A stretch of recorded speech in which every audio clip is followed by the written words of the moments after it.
It was one of the earlier houses here, and there's always been a Gorrell family that has lived in here, or a relative of the Gorrells. I think a grandson of old Mr. Gorrell is living in there now, and his mother and dad lived there. A bit later on in life. And approximately how long have the Gorrells been in the house? Oh, golly, since it was built. Okay. I think they built it, as far as I know. They were some of the earliest homesteaders here. Homesteaders here. They had a farm about 2 miles south of town, south of the river. So it'd be what, late 1800s, early 1900s? Yeah, probably before 1900. From 1880 on. Okay. See, they didn't let anybody in until 1880, until the survey was done. Yeah, the tennis court. It wasn't being used too much in 1934 when I came to Oxbow, but it was all up still yet, and there was an odd person went out, but then in later days the young people didn't use it. It was made out of CPR ashes, is what they built it up with. Yeah, this what's mechanical here, it was one of Mr. Wolf's first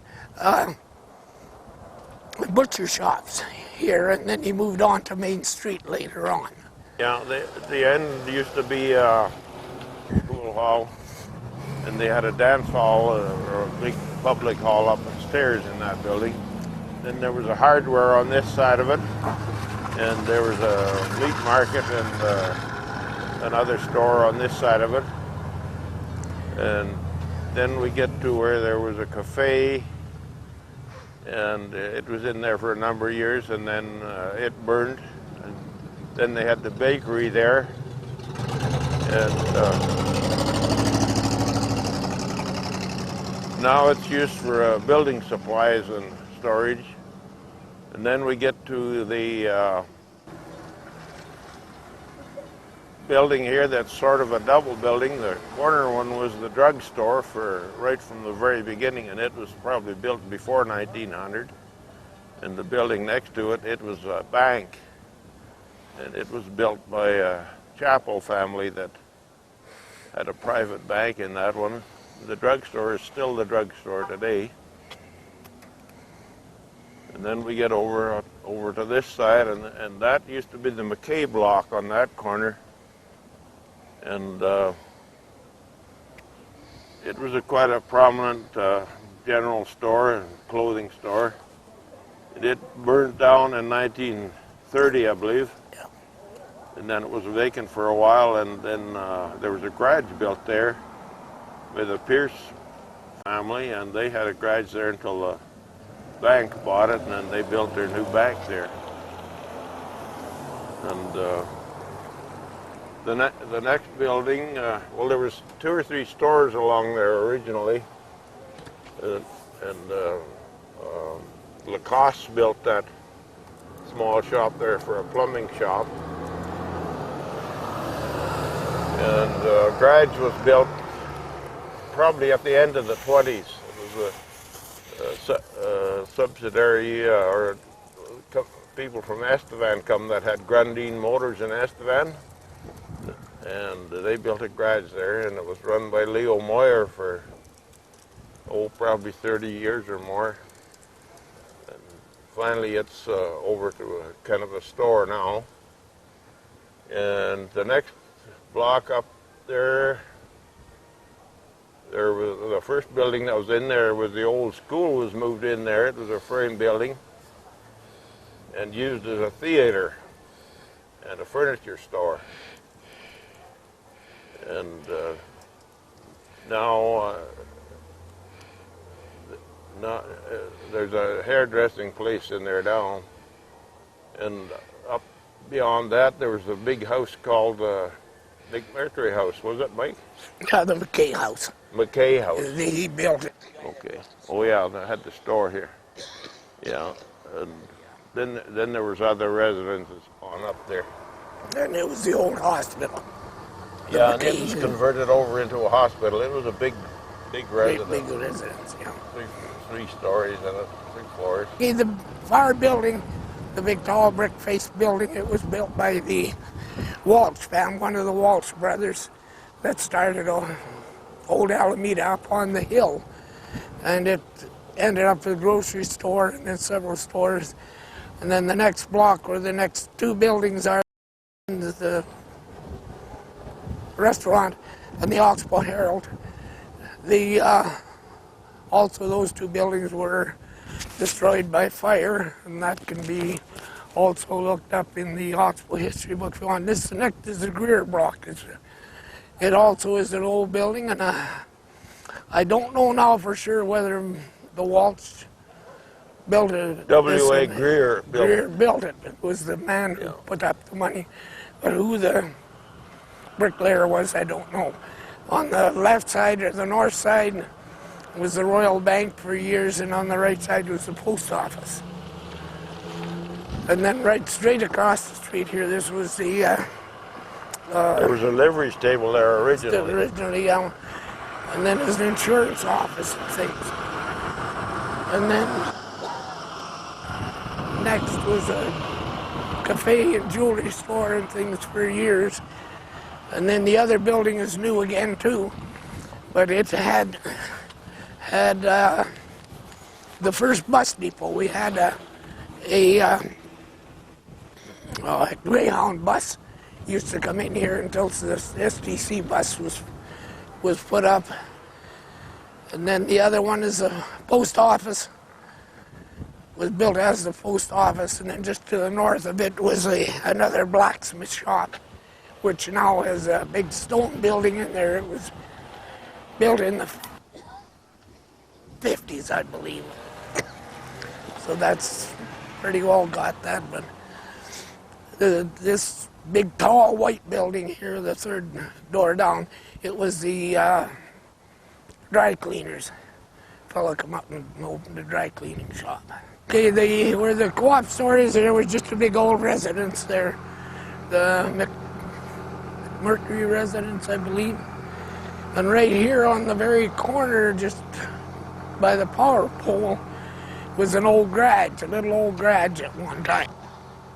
The Orange Hall was one of the first buildings in the area. All the earlier pictures you see of this building over here, and that's the first building that was there. I think probably the biggest hall they had in town for quite a while. And then over across the corner over here, there was a woodworking shop there, and they repaired old wagons and buggies and did a lot of woodwork, because a lot of our equipment, like thrashing machines, was wood, and they repaired a lot of things like that. They had a lathe in there and did a lot of work. And this building that's there now it was built for abattoir work, butcher meat business, but it didn't last long, a couple of years, and then the Legion has it now for their Legion Hall. Now, I don't know what was right at the far corner, Mike. The BA bulk after before that it was one of the buildings that burned down, the 1907 fire. I don't remember what it was. It was to the east, and the next, where the empty lot is, that's where the stone blacksmith shop was. There was George Bishop built a blacksmith shop there, and the Bishop family moved into town in 1897, so it was one of the earliest blacksmith buildings in town. And right to the west side of it was the boarding house, Wiley's boarding houses. It was like a hotel work or whatever they did. That was one of the first hotels in town. Anybody that come on the train or anything, they would stop there. And when Oxbow started, the railroad just got to Oxbow in the fall of 1891, and they couldn't get across the creek, so they were held up here for a long time, and they had about 400 workers that were here. So Oxbow started with quite a bang when it first started up. That was quite a lot of people to be assimilated. It took them about a year before they got across and got to Estevan. But that Wiley boarding house was one of the earliest places in town. And it also ended up as one of the warehouses for old for the old booze Bronfman's boys, bootleggers. bootleggers back in the 20s also, yeah. This is one of the earliest houses in town. I don't remember who was that built it, but it's in the early pictures of it. And this is just out in front of where the first Anglican church was in town. Yeah, behind us. Anyway, It was. it's in good order and it's well kept up. It's a nice old house. That was the Presbyterian church. Methodist. Methodist? Yeah, Okay. Methodist. Anyway, that's the Anglican church now. And it was built in early times too. It changed when the United Church was formed, and that it was used. At one time, when the school was short of space, they had school in that building. And after the war, before this old one was abandoned, the old church, the Legion had it for a hall even for a while. And during the war, it was the cadet Yeah. drill hall. I spent many an hour, many an evening in that for cadets. This White House on our left was Grandpa Gillespie's house. He lived here for a number of years. And his son had one just across the street, but it got tore down. And this house here has also been updated or whatever. It was by one of the Hamill. We had several Hamill families here, and that was their residence.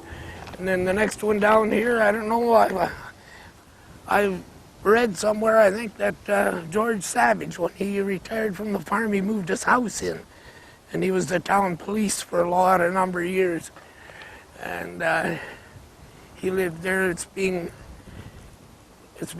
not updated, but it's been kept up real well. And then right behind us is another one of the famous Walsh houses. This was actually built by the Walsh. He was a bricklayer, stonemason, whatever.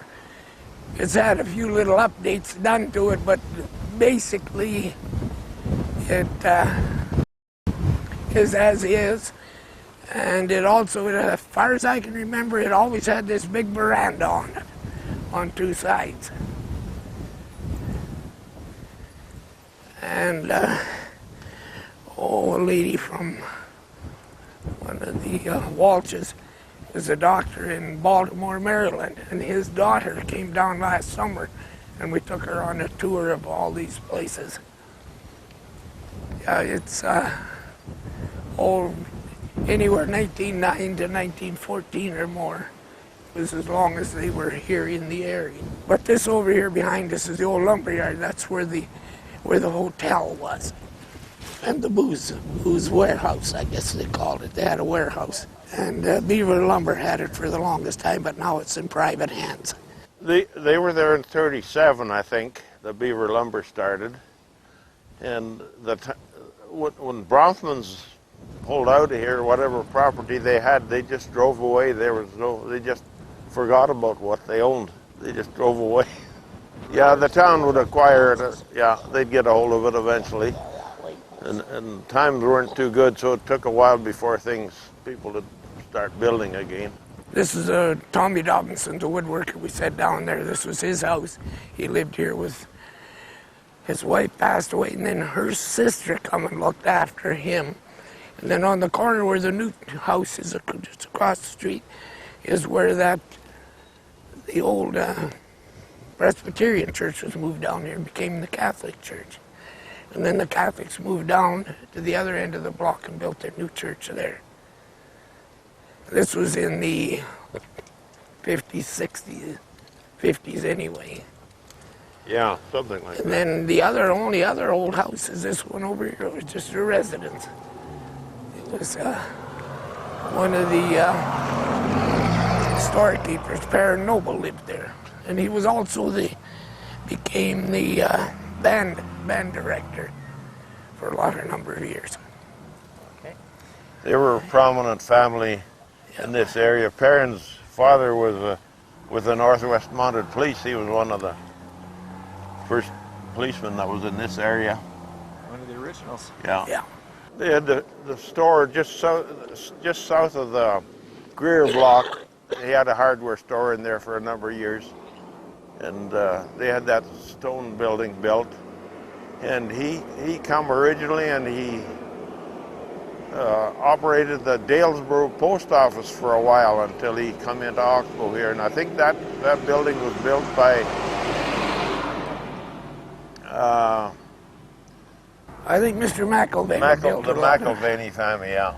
Him or his McIlvaine's were acquainted with them from maybe when they come from Ontario or wherever they come from.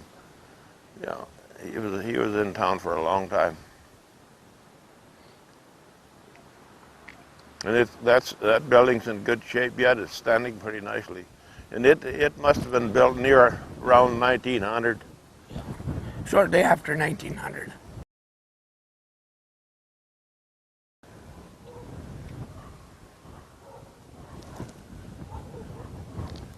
That church, I believe, was built in 1909 or about that time. That's the second church they had built there. The first one was sold to the Catholics or donated to them and moved west of here a couple of blocks. But the old house that's back of the church is about as old as the church is. It was the Methodist church, and finally it become when it become the United Church. It's still used today as the United Church, and it's well used. The community uses it a lot.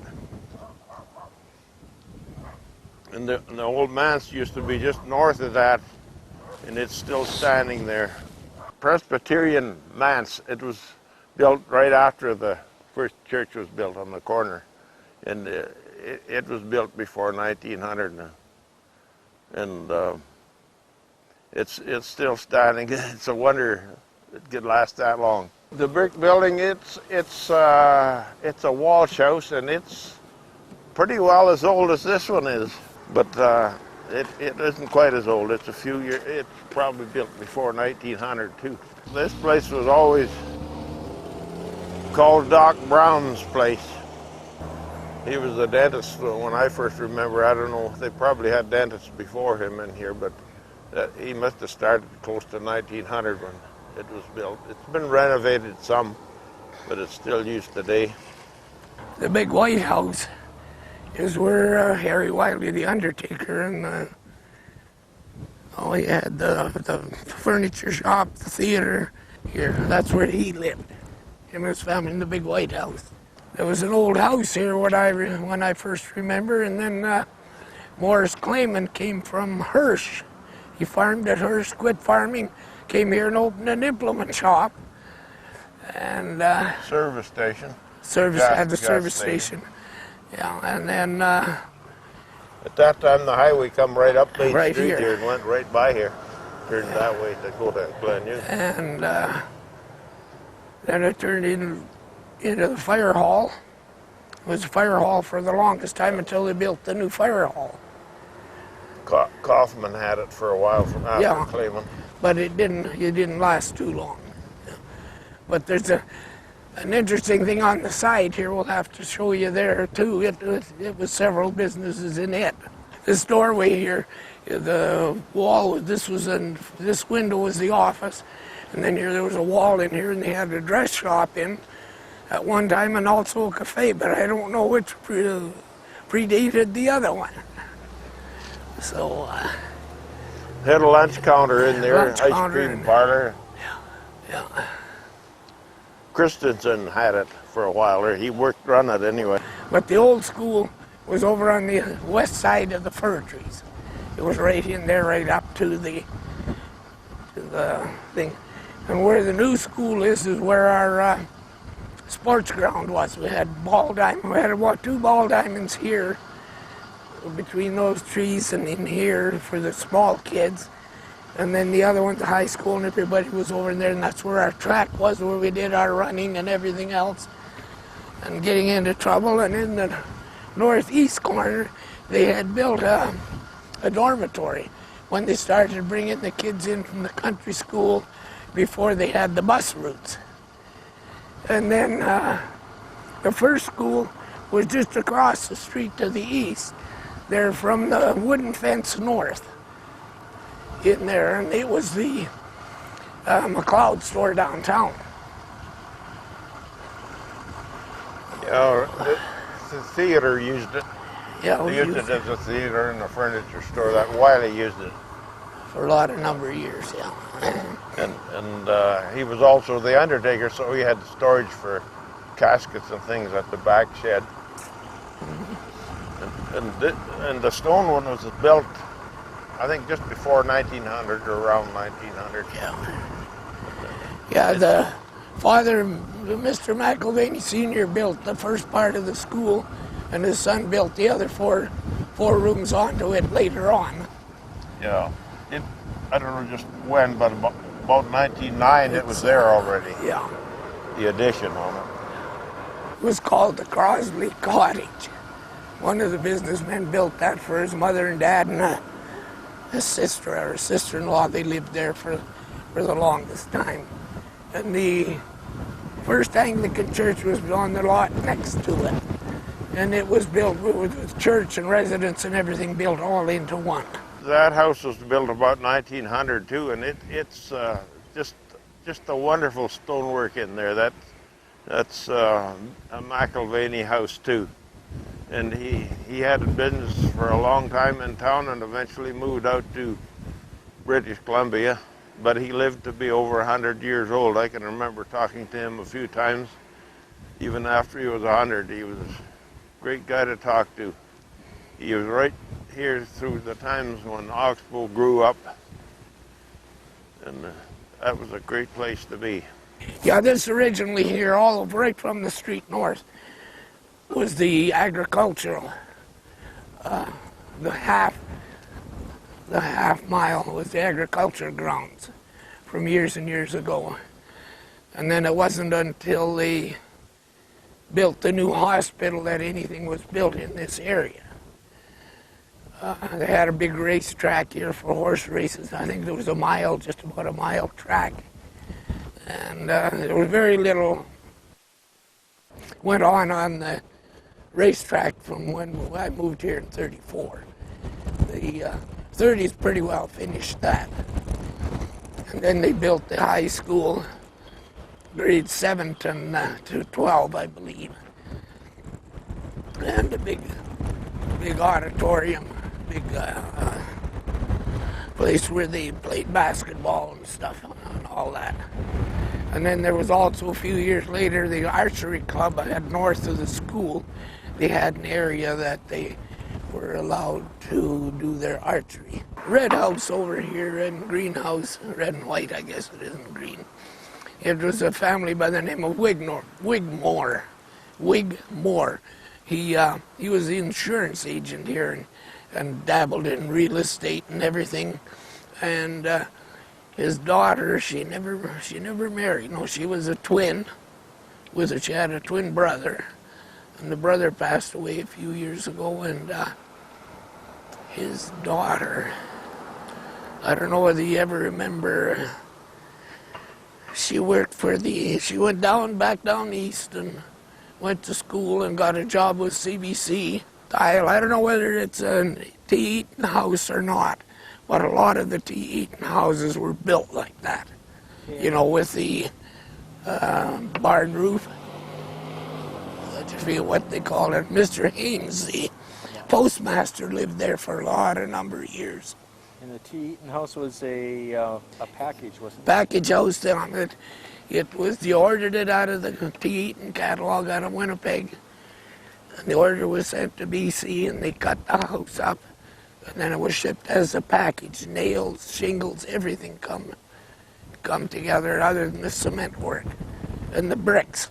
W.O. Fraser lived there for a number of years.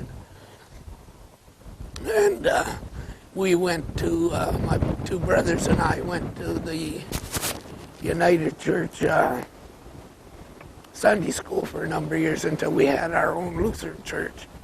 And the lady was, I don't remember, I think she was my teacher. And when it was hot, every Sunday afternoon, she would invite us in and give us a glass of cold ice lemonade. This here, I believe, is the Gorrell house. A family by the name of Gorrell lived in it for a number of years. But they are, you know, they're twins. They're one exactly like the other. And sitting the same way on the street. Yeah, this was Dr. Harry Pickard Sr.'s house. Or was it George Pickard, I think, H.G. Pickard. And he had his examining room in one of the downstairs room off of the back door. I know I was in there one time when I had the measles or something and saw him, but that's getting to be many years ago. And like all the other houses, it's gone through a lot of hands, had some changes, and Nurse Bishop, if I'm not mistaken, had the hospital here for a number of times and worked with several of the doctors. And it's been also a house that's been in town for a number of years. And a lot of community people came back and forth out of it. Or had lived in it for different the businessmen. Don't know who built it, but it's been owned by several of the business people in town, and it's always been well looked after. The front part here was made into a double car garage, but it was just a sort of a sun porch, I believe is what they used. It was wide open, but that's about the only thing that really has been changed on this house. It stayed pretty well exactly like it was built a number of years ago. It's called the Ada Staples Library because the lady was a teacher. She never got married, and then when she had a bit of money and also owned some land with her brother, and then they took them, and she had requested that if anything was done with her estate, if there's anything left, was to build a library, and that's what we did. She was quite a reader and also involved very much with the reading. They had a reading club in town for a number of years. She was one of the Staples people that farmed big in the Alberton, towards the Alberton district on the Manor Road.